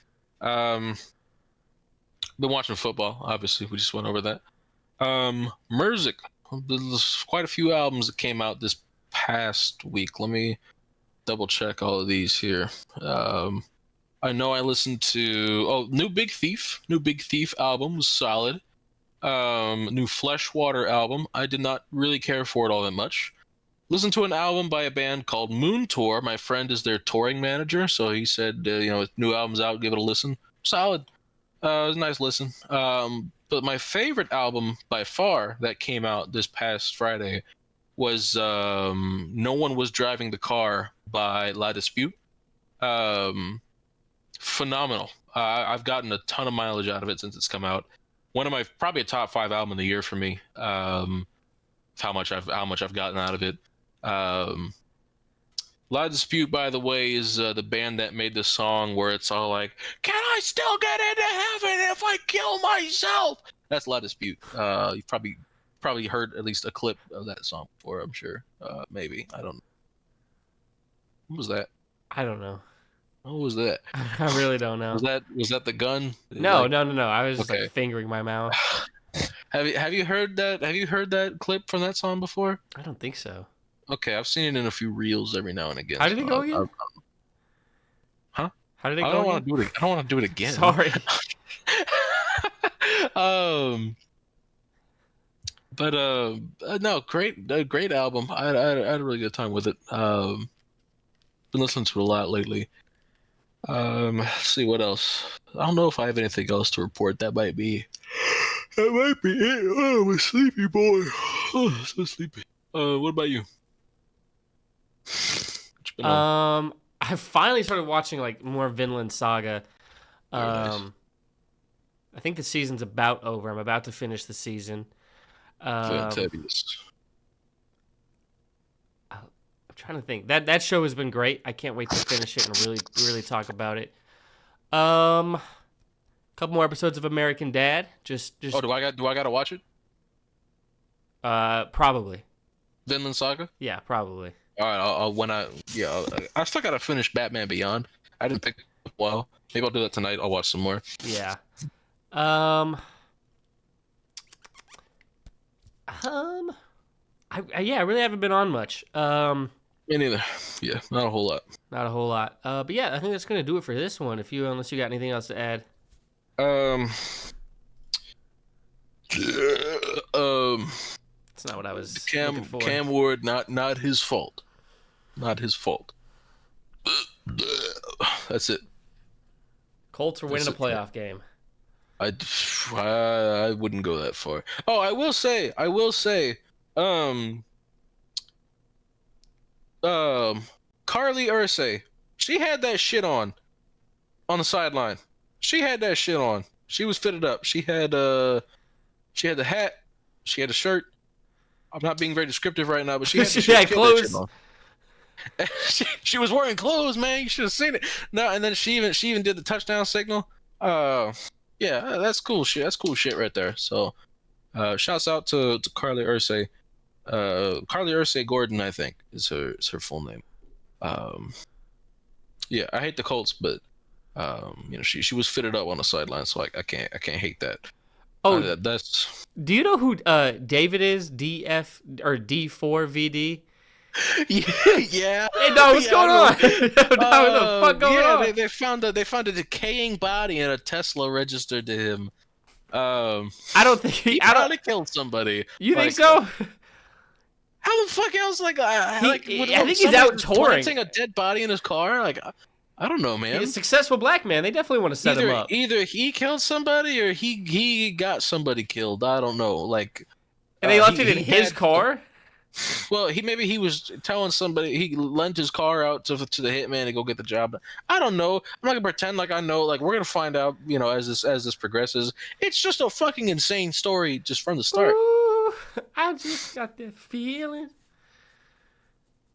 Is that him? I don't know. Yeah, he's okay. Invincible. He's got the. Oh, okay. I think it was with him and Amber. But like probably the biggest song from that show. That was for that show. Oh, okay. I remember that. Yeah. Really good song. Yeah. He had one other big one that I had heard. But yeah. He might be cooked. He might be cooked. He might be cooked. Let me just Google him real quick in case there's any updates.